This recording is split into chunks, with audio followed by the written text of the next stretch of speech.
जय हिंद दोस्तों।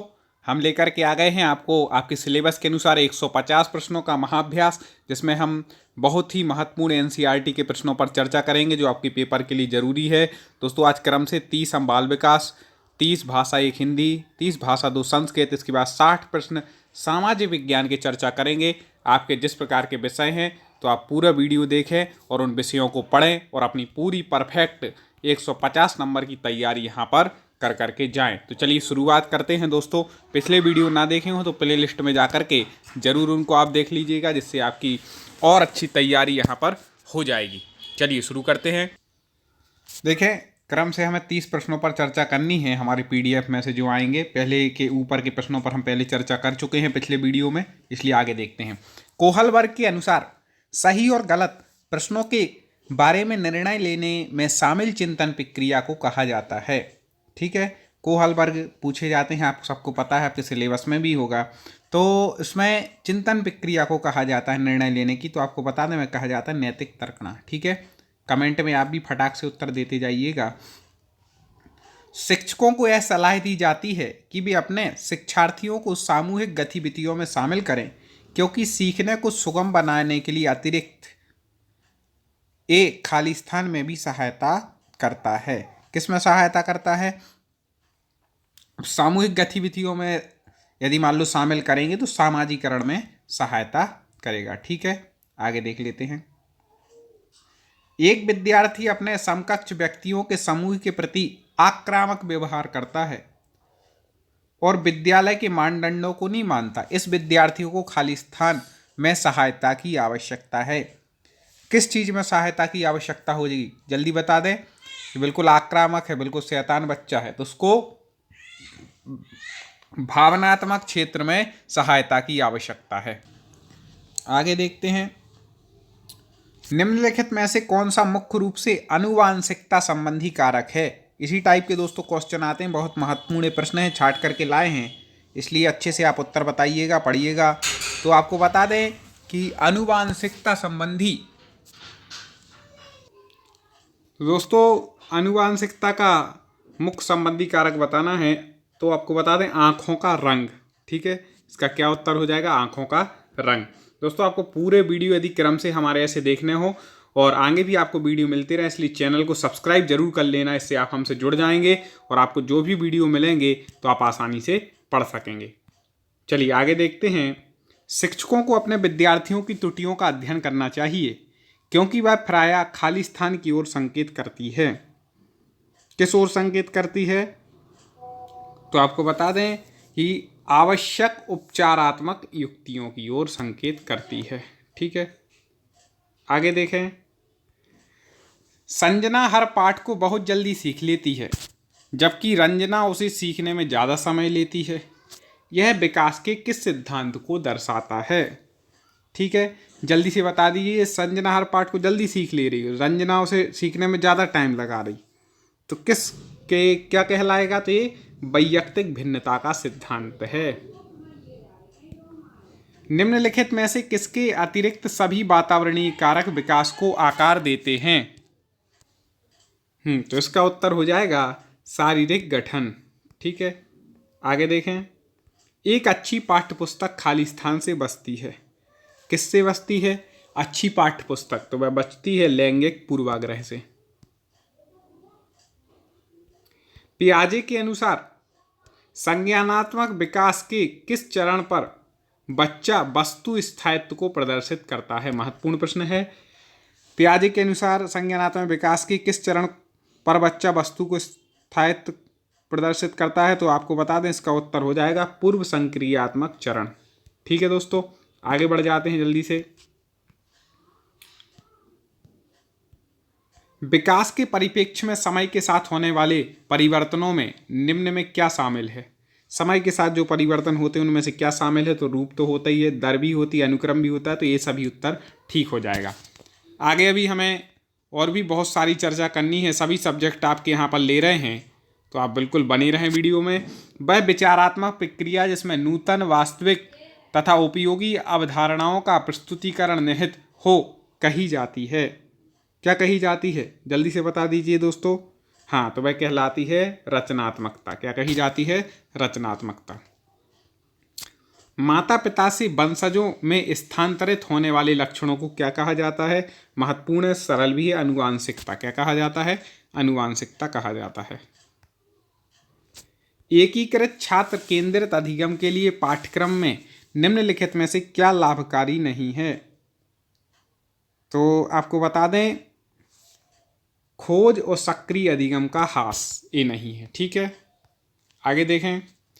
बुद्धि का कौन सा सिद्धांत सामान्य बुद्धि जी और विशिष्ट बुद्धि एस की उपस्थिति का समर्थन करता है? बुद्धि का कौन सा सिद्धांत है? जल्दी बता दें।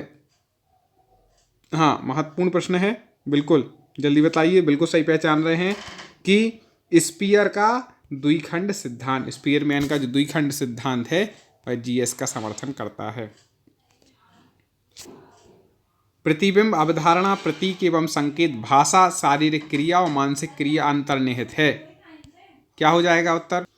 तो जल्दी से उत्तर बता दें, किनके हैं? प्रतिबिंब, अवधारणा, प्रतीक, संकेत, भाषा, सांकेतिक क्रिया और मानसिक क्रिया किसमें अंतर्निहित है? तो विचारात्मक क्रिया में है। ठीक है दोस्तों, स्पीड से अब थोड़ा आगे बढ़ते हैं। सीखने की परिघटना में निम्नलिखित में से कौन सा आवश्यक घटक नहीं है? जल्दी से बता दें, कौन आवश्यक घटक नहीं है? तो सीखने की परिघटना में यहाँ पर जो आवश्यक घटक नहीं है वो शिक्षक नहीं है। ठीक है, आगे बाकी हैं।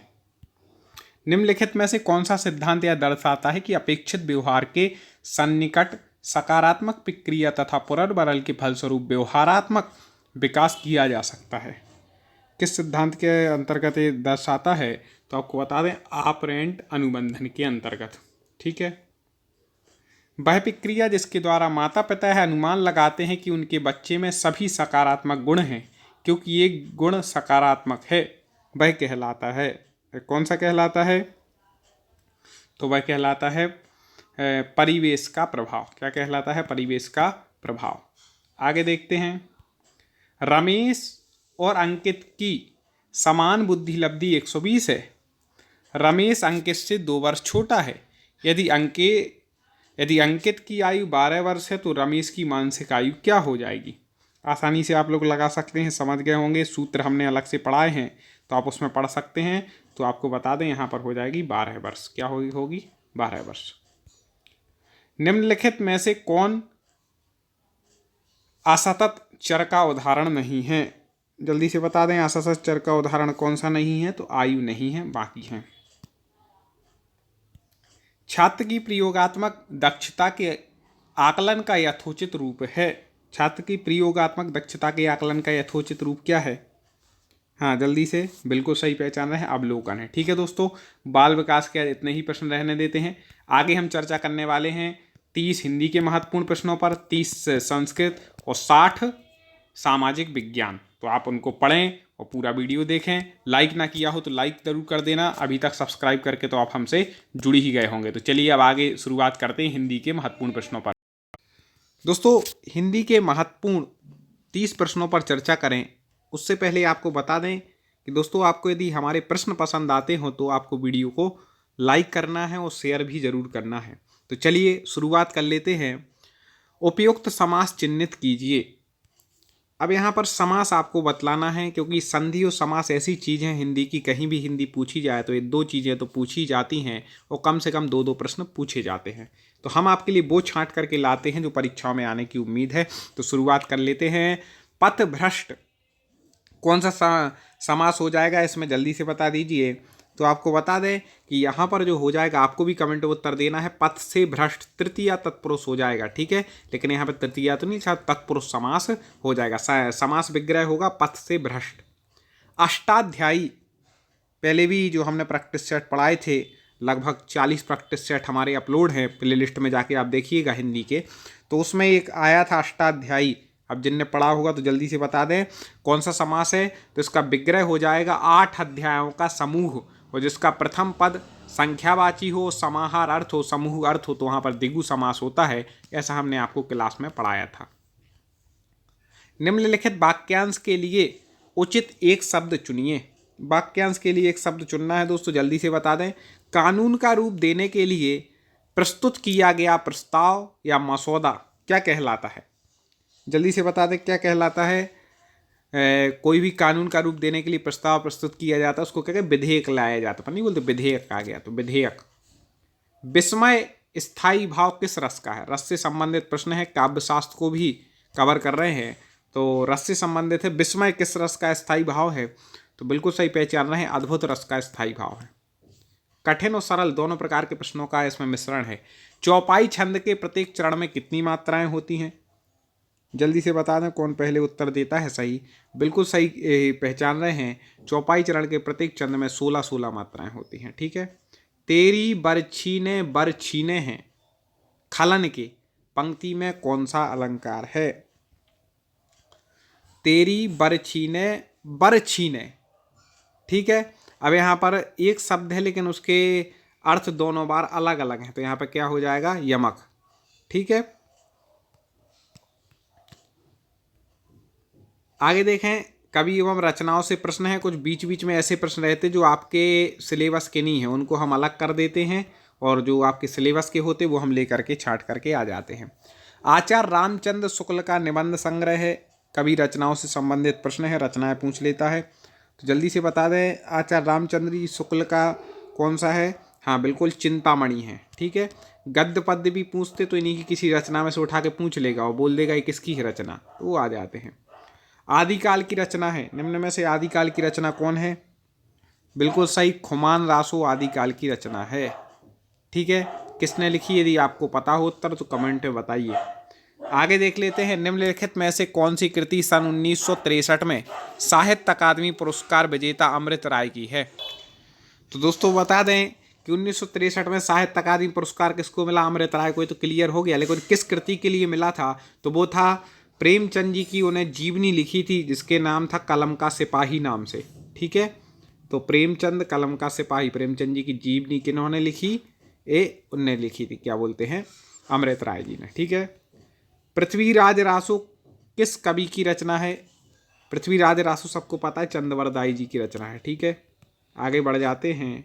सूरदास किसकी रचना है? कई बार पूछा गया, महत्वपूर्ण है और कई लोग इसमें कंफ्यूज होते हैं। सूरदास किसकी रचना है? सूरदास कवि अलग हुए लेकिन एक सूरसागर किसकी रचना है? जल्दी से बता दीजिए, सूरसागर। अब सूर लगा है तो यहाँ पर भी सूरदास का उत्तर ठीक हो जाएगा। ठीक है। आगे बढ़ते हैं और आगे ही और भी अभी पूरे अपन प्रश्न कंप्लीट करते हैं। दोस्तों कुल 30 प्रश्न हमें लेने हैं तो जो आपके महत्वपूर्ण रहते हैं हम अलग अलग पीडीएम से उठा लेते हैं। चलिए, 8 कनौजियाँ 9 चूल्हे लोकोक्ति का क्या अर्थ होता है? 8 कनौजिया 9 चूल्हे लोकोक्ति का आपको अर्थ बतलाना है। हाँ बिल्कुल सही पहचान रहे हैं, 8 कनौजिया 9 चूल्हे अलगाव की स्थिति। ठीक है। 8 कनौजिया है 9 चूल्हे हैं तो क्या मतलब? गौशाला में कौन सा समास है? समास बहुत महत्वपूर्ण है तो आपको बता दें, गाय के लिए शाला उसको क्या बोलते हैं? गौशाला। तो तत्पुरुष हो जाएगा, चतुर्थी तत्पुरुष। किस रस को रसराज कहा जाता है? वेरी वेरी आईएमपी हिंदी भाषा का महत्वपूर्ण प्रश्न है तो आपको बता दें कि श्रृंगार रस को रसराज कहा जाता है। आगे देखते हैं, छंद से संबंधित गणों की सही संख्या क्या है? गण कितने होते हैं छंद से संबंधित जो हैं? कौन बताएगा? बिल्कुल सही, 7 होते हैं गण। ठीक है। यमाता राजभान सरगा बोलते ना, यगण तगण मगण जगण भगण। ए वही मनुष्य जो मनुष्य के लिए मरे पंक्ति में कौन सा अलंकार है? वही मनुष्य है जो मनुष्य के लिए मरे। जल्दी से बता दीजिए। हाँ, यमक अलंकार है। यहाँ मनुष्य, मनुष्य का क्या अर्थ? एक तो वही मनुष्य है जो मनुष्य मतलब मानवता के लिए, मनुष्यत्व के लिए मरे, ऐसा। कुमार संभवम के रचयिता कौन है? जल्दी से बता दीजिए। कुमार संभव महाकाव्य है और इसकी जो रचना की थी, हाँ बिल्कुल सही पहचान रहे हैं क्योंकि हम पढ़ा चुके हैं। तो हमारे स्टूडेंट जो चैनल से पहले से सब्सक्राइब किए हैं उन्हें तो पता ही होगा, कालिदास, क्योंकि हम ट्रिक से कालिदास की रचनाएं पढ़ा चुके हैं। नाटक स्कंदगुप्त की रचना किसने की? स्कंदगुप्त नाटक, हाँ बिल्कुल सही, जयशंकर प्रसाद जी का है स्कंदगुप्त। विनय पत्रिका किस कवि की रचना है? जल्दी से पहचान लीजिए। बिल्कुल सही, तुलसीदास जी की रचना है विनय पत्रिका। अंधायोग किसकी रचना है? अंधायोग, अंधायोग धर्मवीर भारती जी की रचना है। ठीक है, आगे, भारत का शेक्सपियर किसे कहा जाता है? बहुत महत्वपूर्ण भी है और बहुत सरल भी है। कालिदास जी को भारत का शेक्सपियर कहा जाता है। इस प्रकार से हमने पहले कुछ प्रश्न लिए थे, अभी मिला करके लगभग 30 प्रश्न हमारे पूरे हो गए। यदि आपने हमारे चैनल को सब्सक्राइब नहीं किया हो तो सब्सक्राइब कर लेंगे। संस्कृत की सिलेबस के अनुसार हम आपको तैयारी कराने वाले हैं और पिछले भी वीडियो को छाए हैं संस्कृत के सिलेबस के अनुसार, वो आप देख सकते हैं। तो चलिए हम शुरुआत करते हैं। सबसे पहला जो प्रश्न है वह है गुरुता प्रत्यय रूप में प्रकृति प्रत्यय क्या है? प्रकृति प्रत्यय मतलब होता है मूल शब्द क्या है और प्रत्यय क्या है। ठीक है, दोनों अपन को निकालने पड़ते हैं। तो गुरुता है तो इसमें कौन सा प्रकृति प्रत्यय है? तो आपको बता दें गुरु शब्द है और तल प्रत्यय है, इससे मिलकर के क्या बना है? गुरुता। ये पूछे जाने वाले प्रश्न हैं जो पिछले पेपरों में पूछे गए, इस बार ही पूछे जाने की पूरी उम्मीद, इसलिए वीडियो को आप पूरा देखें। बहुत महत्वपूर्ण प्रश्न है, एक भी आपका प्रश्न नहीं छूटना चाहिए। चलिए, और हम समझाते भी जाएंगे आपको समय समय पर। ठीक है, चलिए तो शुरुआत आगे देखते हैं। किशोर में डी प्रत्यय जोड़ने पर रूप बनता है। किशोर में यदि डी प्रत्यय जोड़ रूप बनने तो क्या बनता है? किशोरी। ठीक है, ये भी पूछा जा चुका है। और देखिए, भाषा शब्द संस्कृत की धातु से बना है। भाषा शब्द किस धातु से बना है? तो वह बना है भास धातु से। आप भी कमेंट में उत्तर दे सकते हैं। ऊष्म वर्णों की संख्या होती है, अपन को संस्कृत के हिसाब से बताना है। ठीक है, ऊष्म वर्णों की संख्या कितनी है? 4। उसमें भी हिंदी में भी इसे 4 ही होती है। सासा साहा, ये क्या है? ऊष्म वर्ण है। और देखें, यशोबलम शब्द का संधि विच्छेद होगा। ये संधि विच्छेद हमने देखा बहुत पेपरों में पूछा जा चुका है।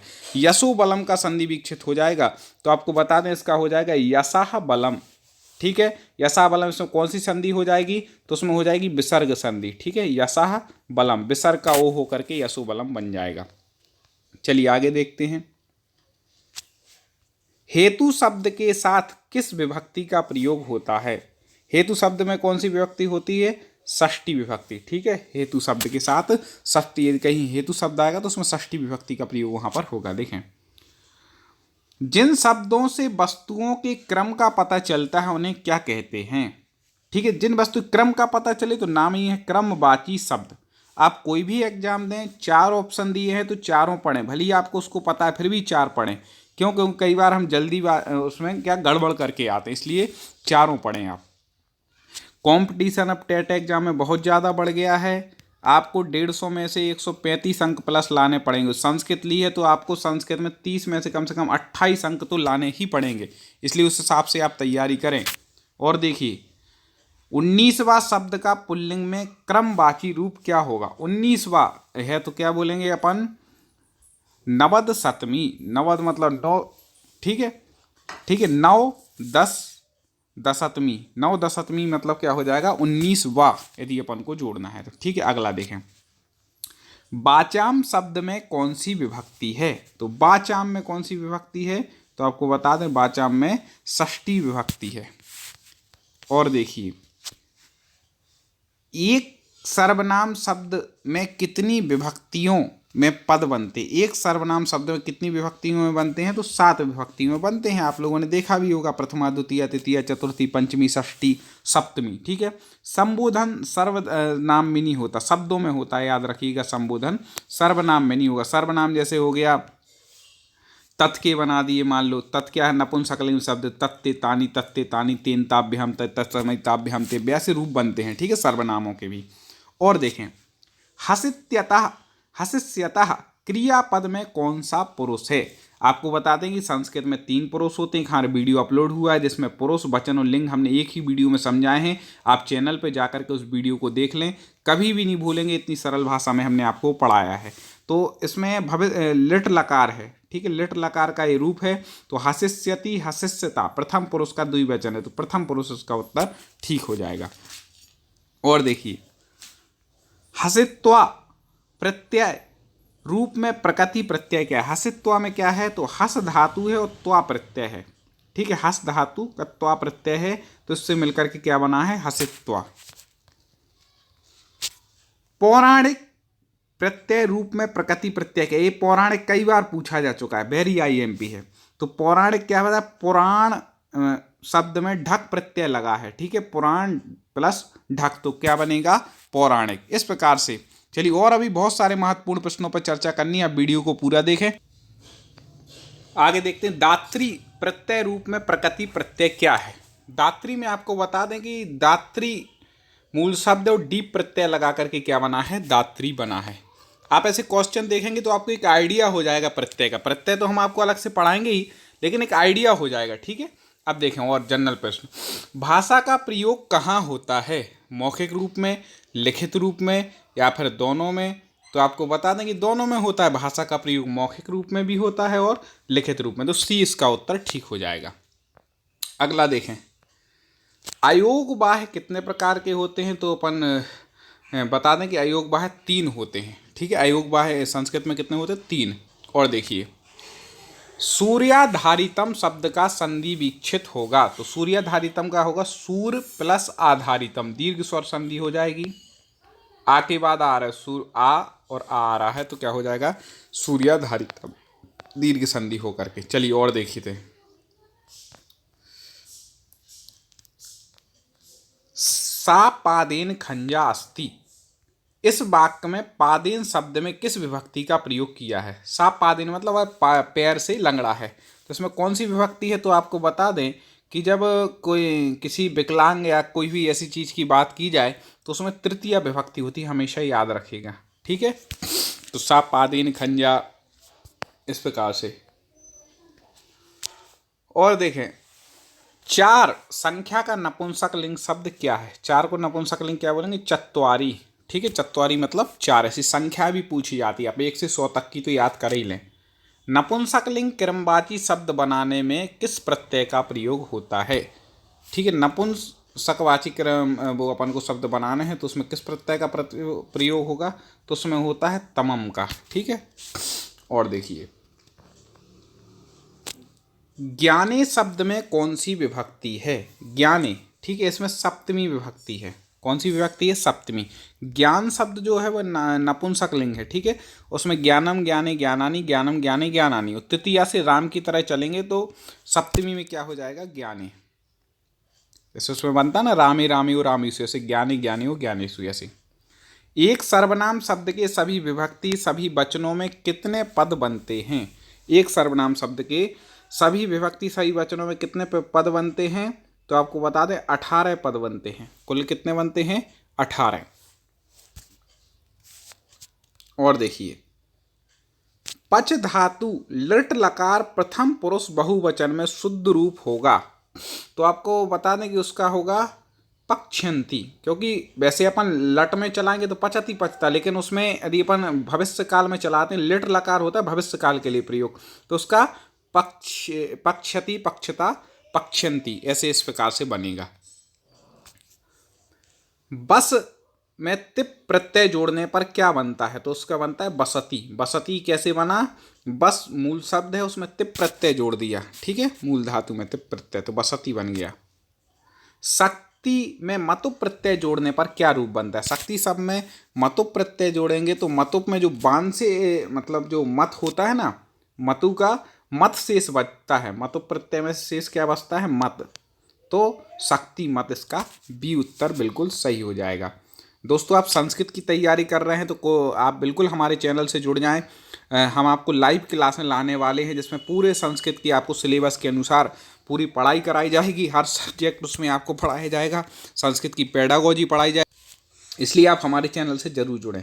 चलिए आगे देखते हैं, रूपवती प्रत्यय में प्रकृति प्रत्यय क्या है। रूपवती में आपको बता दें कि रूपवत प्लस गीप, इससे मिलकर के क्या बना है, रूपवती, ठीक है। और देखिए, गीप का ई शेष रह जाता है, इसलिए। भाषा का प्रयोग कितने रूपों में होता है, तो भाषा का प्रयोग 2 रूपों में होता है, ठीक है। एक मौखिक होता है और एक लिखित होता है, 2 रूप होता है। और देखें, प्रत्येक वर्ग में कितने वर्ण होते हैं, तो प्रत्येक वर्ग में 5 वर्ण होते हैं। का वर्ग है ना, कचट तप अपन जिसको बोलते 5 वर्ण, तो का खा गा घा इंगा 5 वर्ण। च वर्ग चाछा जा झा या, ट वर्ग टाठा डाढ़ाना, त वर्ग ताथा दाधाना, पवर्ग, पाफा, बाभा, मा, ऐसे 5 वर्ग होते हैं। 5 वर्गों में टोटल 25 वर्ण होते हैं। एक वर्ग में 5 वर्ण होते हैं और इन 25 को कहते हैं स्पर्शी व्यंजन। ठीक है, तो इस प्रकार से आप ये सब कुछ याद रखिएगा। और देखें, मोचय प्लस अनेन में क्या संधि बनती है? मोचय अनेन में बनती है मोचियानेन। ठीक है, इसमें क्या है कि जो मोचय है ना शब्द, इसमें प्लस, तो या में क्या छुपा है? आ छुपा है। कोई भी व्यंजन बिना स्वर की सहायता के नहीं बनता। या एक व्यंजन है, तो यदि ये पूरा है तो समझ लो इसमें आ है, नहीं तो फिर हलंत होगा। और आ, तो आ के बाद आ गया तो बड़ा हो जाएगा आ, तो मोचिया नींद बनता है। ठीक है, इस प्रकार से संधि हम आपको ट्रिक से पूरा बताएंगे। आप हमारे चैनल से जुड़े रहें। अगला देखें, बिना शब्द की योग में कौन सी विभक्तियां होती हैं? बिना शब्द के योग में कौन कौन सी विभक्तियां होती हैं वो आपको बतानी है। ऐसे प्रत्येक विभक्तियों के अलग अलग उसमें हैं। तो बिना शब्द के योग में आपको बता दें, द्वितीया होती है, तृतीया और पंचमी, 3 विभक्तियां बिना शब्द की। जब बिना शब्द होगा तो द्वितीया भी हो सकती, तृतीया भी हो सकती, पंचमी। दोस्तों, सोशल साइंस के महत्वपूर्ण 60 प्रश्नों पर चर्चा करें उससे पूर्व मैं आपको बता दूं कि अभी तक तो आपने हमारे यूट्यूब चैनल टॉप 50 स्टडी को सब्सक्राइब कर ही लिया होगा, क्योंकि कई दोस्त बोलते सर आपसे जुड़ना है, आपका क्या कोर्स है, कैसे मिलेगा? तो आपको बता दें, बिना कोई चार्ज के आपको केवल चैनल को सब्सक्राइब करना है, बेल आइकन को दबाना है। आप हमसे जुड़ गए, अब जो भी इस प्रकार के वीडियो आएंगे भाई आप तक उनकी जानकारी पहुंचेगी और आप अपने एग्जाम की स्टडी पूरी सिलेबस के अनुसार कर पाएंगे। पिछले वीडियो आप देखना चाहें तो हमारे चैनल की प्लेलिस्ट में जाइए और वहां जाकर के टॉप 50 स्टडी पे जाकर के आप देख सकते हैं। यूट्यूब पे आपको लिखना है टॉप 50 स्टडी, आपको क्रम से सारे वीडियो मिल जाएंगे। तो चलिए कमेंट बॉक्स खोल लें और आंसर देने के लिए आप सभी लोग तैयार हो जाइए। पहला प्रश्न यहाँ पर है कि भारत में किस प्रकार से लोकतंत्र की व्यवस्था की गई है? किस प्रकार से लोकतंत्र की व्यवस्था की गई है, जल्दी से बता दीजिए। भारत में, तो इसका जो उत्तर हो जाएगा वह हो जाएगा अप्रत्यक्ष। अगला देखते हैं, भारत का कान्हा राष्ट्रीय पार्क प्रसिद्ध है। ठीक है, कान्हा किसली जो राष्ट्रीय पार्क है वह किस लिए प्रसिद्ध है? तो इसका जो उत्तर है वह है बी, बाघ के लिए। कान्हा किस लिए प्रसिद्ध है? बाघों के लिए। ठीक है, आगे बढ़ते हैं। औद्योगिक क्रांति योजना के तहत पहले या शुरू में कौन से उद्योग शामिल थे? जब औद्योगिक क्रांति योजना आई थी तो उसमें शुरू में कौन से उद्योग शामिल थे? ए या बी में से ही उत्तर है, जल्दी से पहचान लें। आप लोग बहुत अच्छी मेहनत कर रहे हैं, सफलता भी मिलेगी। तो आपको बता दें, कोयला, कपास और लौह, ये उद्योग सर्वप्रथम शामिल थे। आगे देखते हैं,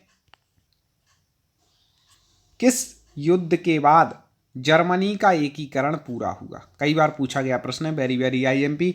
कौन सा युद्ध था जिसके बाद जर्मनी का एकीकरण हुआ? तो आपको बता दें, वह युद्ध था सेडान का युद्ध। इसके बाद जर्मनी का एकीकरण हो गया था।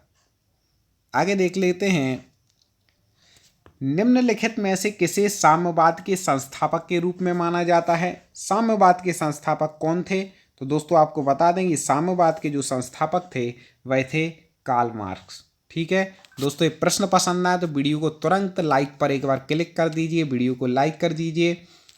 झारखंड के झरिया क्षेत्र में मुख्यतः क्या पाया जाता है? झारखंड के झरिया क्षेत्र में क्या पाया जाता है? तो आपको बता दें कि झारखंड का जो झरिया क्षेत्र है यहाँ पर मुख्यतः कोयला पाया जाता है। क्या पाया जाता है? कोयला। आगे देखते हैं महत्वपूर्ण प्रश्न, राजनीतिक दलों की नींव सर्वप्रथम किस देश में पड़ी? सबसे पहले राजनीतिक दल किस देश में बने थे? हाँ, 4 ऑप्शन है, बिल्कुल सही पहचान रहे हैं, ब्रिटेन। कहाँ पर बने थे? ब्रिटेन में। कई दोस्त कमेंट में उत्तर नहीं देते, केवल पढ़ते हैं, वो भी अच्छे कर रहे हैं, लेकिन यदि कमेंट में आप उत्तर देंगे ना तो एक आपका आत्मविश्वास बढ़ता है कि आपने हमारे बताने से पहले लगभग कितने सही बताया। मान लो अभी हम 60 प्रश्नों पर चर्चा कर रहे हैं, एक उदाहरण ले लें, तो अब 60 में से आप कितने सही बता पा रहे हैं। ठीक है, ये आपको एक अंदाजा हो जाता है, इसलिए आप कमेंट में उत्तर देने का प्रयास जरूर किया करें।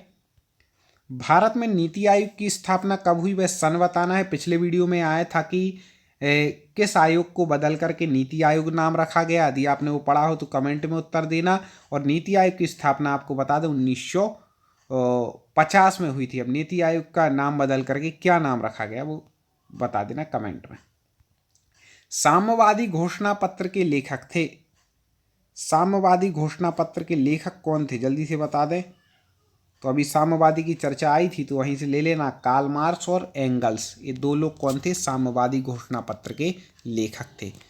बिल्कुल महत्वपूर्ण प्रश्न है, जैसे पेपर में आते हैं। निम्नलिखित व्यक्तियों में कौन लोकतंत्र में रंग भेद के विरोधी नहीं थे, लोकतंत्र में रंग भेद के विरोधी कौन नहीं थे, जल्दी से बताना है। रंग भेद के विरोधी नहीं थे तो आपको बता दें कि मार्टिन लूथर किंग ये तो थे, महात्मा गांधी जी तो सबको पता ही रंग भेद के विरोधी थे। ओलंपिक धावक टॉमी स्मिथ जाल के ये भी थे। तो जेड गुडी ये रंग भेद के विरोधी नहीं थे, समर्थन करते थे। आगे देख लेते हैं, हिंद स्वराज पुस्तक के लेखक, वेरी वेरी IMP है, कई बार रचना पूछी गई है।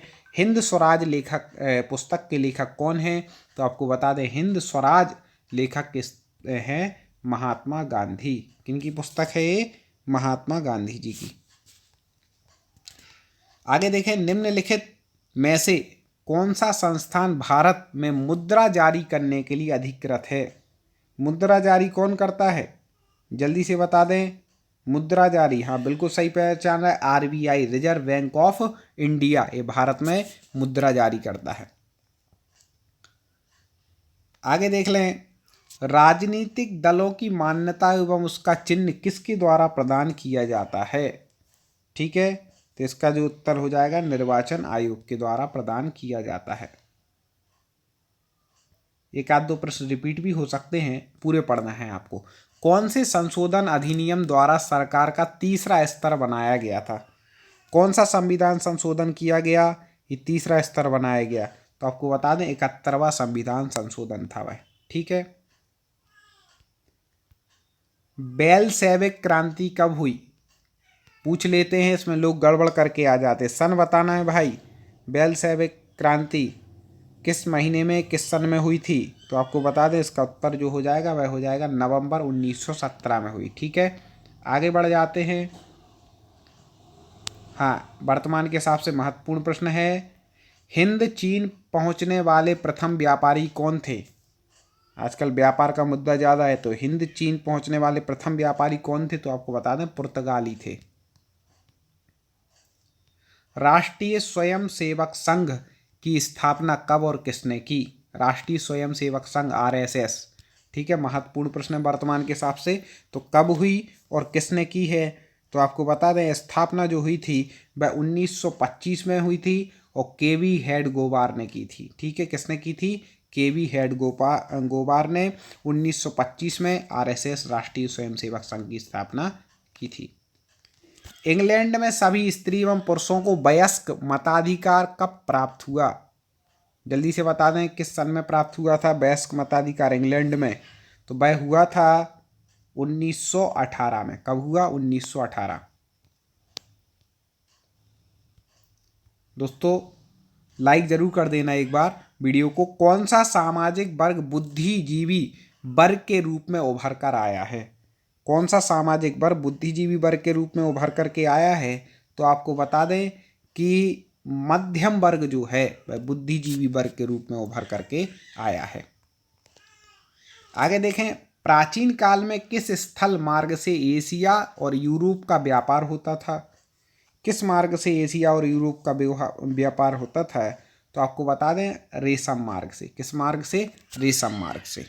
तो ऐसे हम बहुत सारे प्रश्न आपको लिए लेकर के आना है दोस्तों, इसलिए आपको हमसे जुड़ करके रहना है। आर्थिक संकट के कारण यूरोप में कौन सी नई प्रशासन प्रणाली का उदय हुआ, आर्थिक संकट के कारण कौन सी नई प्रशासन प्रणाली का उदय हुआ था यूरोप में, 4 ऑप्शन आपके पास हैं, जल्दी से बता दें, तो आपको बता दें बिल्कुल सही आप पहचान रहे हैं, फांसीवादी नाजीवाद शासन। क्या हुआ, फांसीवादी नाजीवाद शासन। किस पत्र ने रातों रात वर्नाकुलर प्रेस एक्ट से बचने के लिए अपनी भाषा बदल दी, वेरी वेरी IMP है दोस्तों। ऐसे प्रश्न हम अपने YouTube चैनल टॉप 50 स्टडी पर क्रम से बहुत सारे लेकर के आए हैं और आगे भी आते रहेंगे। तो आपको YouTube पर सर्च करना है टॉप 50 स्टडी और आपको क्रम से पूरे सब प्रकार के प्रश्नों की पढ़ाई करनी है। हाँ, तो आपको बता दें कि किसने, तो अमृत बाजार पत्रिका ने क्या किया, रातों रात वर्नाकुलर प्रेस टैक्स से बचने के लिए अपनी भाषा बदल दी थी। किसने, अमृत बाजार पत्रिका ने। याद रखिएगा, बहुत महत्वपूर्ण है। किसने कहा, मुद्रण ईश्वर की दी गई महानतम देन है, सबसे बड़ा तोहफा है। किसने कहा था, जल्दी से बता दीजिए। हाँ, तो यह कहा था मार्टिन लूथर ने कि मुद्रण ईश्वर की दी गई महानतम देन है, सबसे बड़ा तोहफा है। आगे है, सोपानी कृषि किस राज्य में प्रचलित है। सोपानी कृषि किस राज्य में प्रचलित है, तो आपको बता दें वह है उत्तराखंड में। समय को बचाना है हमें, इसलिए फटाक से अपन को उत्तर समझना है, याद करना है। प्राणियों के शरीर में कितना प्रतिशत जल की मात्रा निहित होती है। प्राणियों के शरीर में कितने प्रतिशत जल है, बिल्कुल आसान सा सवाल है, 70%। मंदार हिल किस जिले में स्थित है। मंदार हिल किस जिले में है, तो आपको बता दें इसका उत्तर ठीक हो जाएगा, वह हो जाएगा सी, बांका जिले में।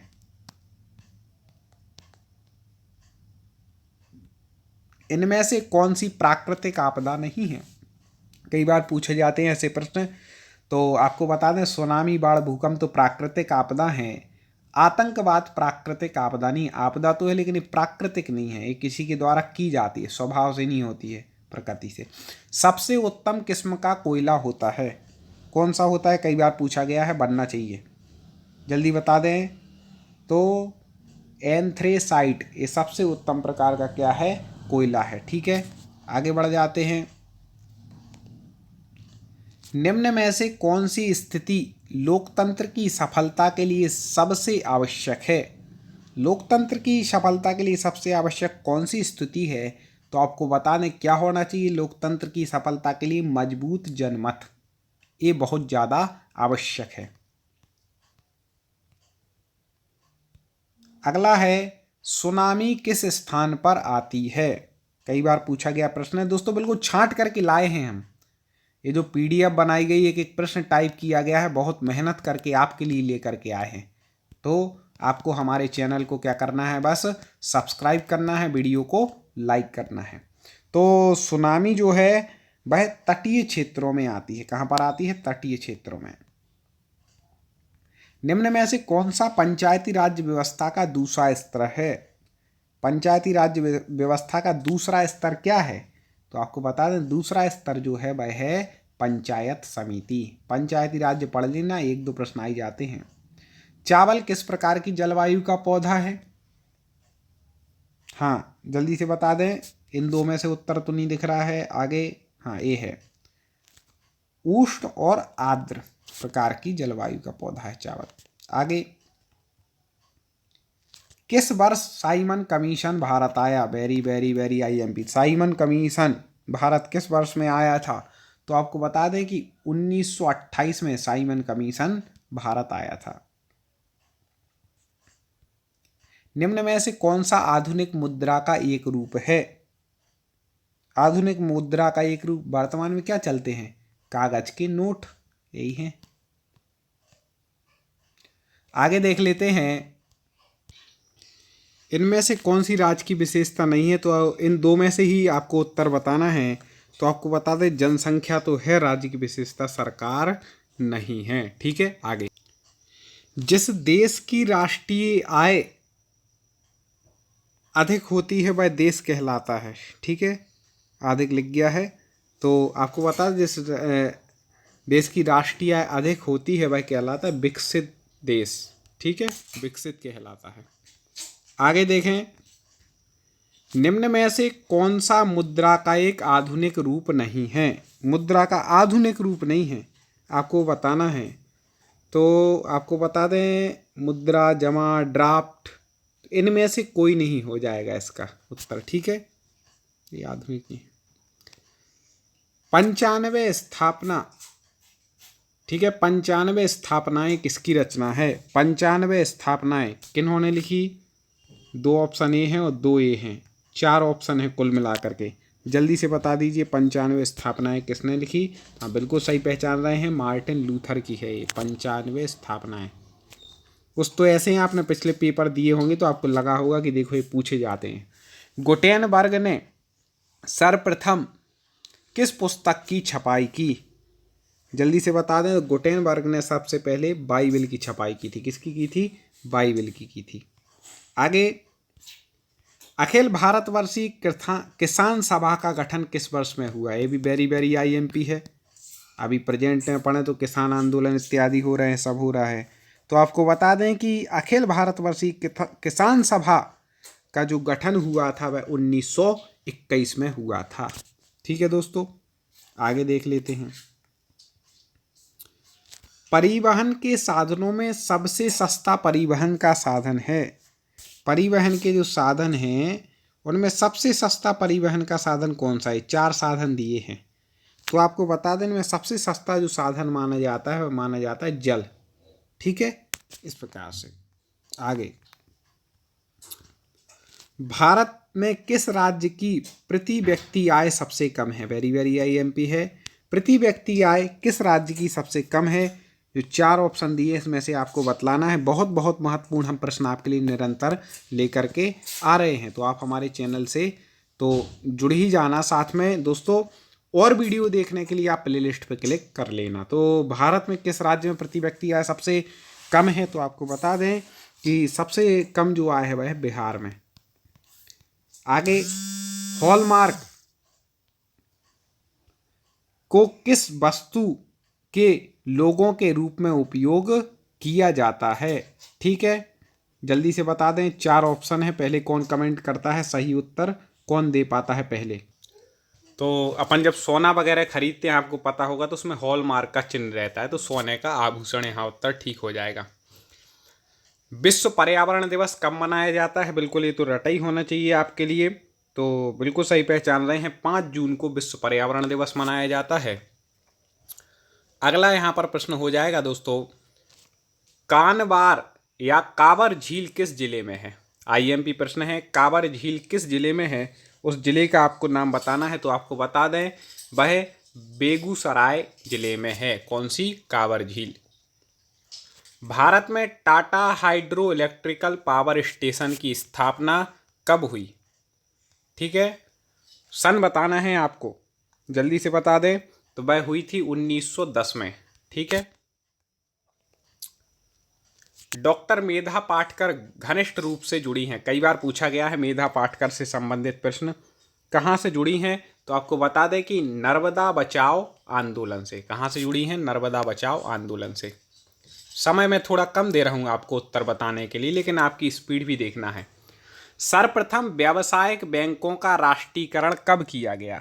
जल्दी से बता दें, सबसे पहले कब किया गया था व्यावसायिक बैंकों का राष्ट्रीयकरण? तो आपको बता दें 1969, सन 1969 में व्यावसायिक बैंकों का राष्ट्रीयकरण हुआ। भारत में सबसे पुराना तेल का भंडार कहाँ पर है? जल्दी से बता दें, भारत में सबसे पुराना तेल का भंडार, तो आपको बताएं डिगबोई में है। ठीक है। अगला है, भारत में किस खनिज का अभाव है? ये महत्वपूर्ण प्रश्न है ये, जल्दी से बता दें किस खनिज का अभाव है? अभ्रक पाया जाता है, बॉक्साइट पाया, लोहा पाया जाता है, लेड नहीं है। बाकी 3 भारत में पाए जाते हैं। ठीक है। आगे, 16वीं लोकसभा का चुनाव किस वर्ष हुआ? 16वीं लोकसभा का चुनाव बिल्कुल सही 2014 में हुआ था। आगे, नरेगा या जिसको मनरेगा भी कहते हैं के अंतर्गत ग्रामीण मजदूरों को साल में कम से कम कितने दिनों के लिए रोजगार देने की व्यवस्था है? मनरेगा से संबंधित ये प्रश्न कई बार पूछा गया है, तो 100 दिनों का इसमें कम से कम रोजगार दिया जा सकता है। इनमें से कौन सा सबसे लंबा राष्ट्रीय राजमार्ग है? सबसे बड़ा राष्ट्रीय राजमार्ग सबसे लंबा कौन सा है? बिल्कुल सही पहुंचा रहे हैं, NH7 राजमार्ग संख्या 7, NH7 जिसको अपन कहते हैं। ठीक है, वो सबसे बड़ा है। नेपानगर प्रसिद्ध है, किसके लिए प्रसिद्ध है नेपानगर? कई बार पूछा गया है। हाँ बिल्कुल सही, अखबारी कागज के लिए, याद रखिएगा नेपानगर प्रसिद्ध है। पीतल बनाया जाता है दोस्तों, लाइक जरूर कर दें एक बार वीडियो को।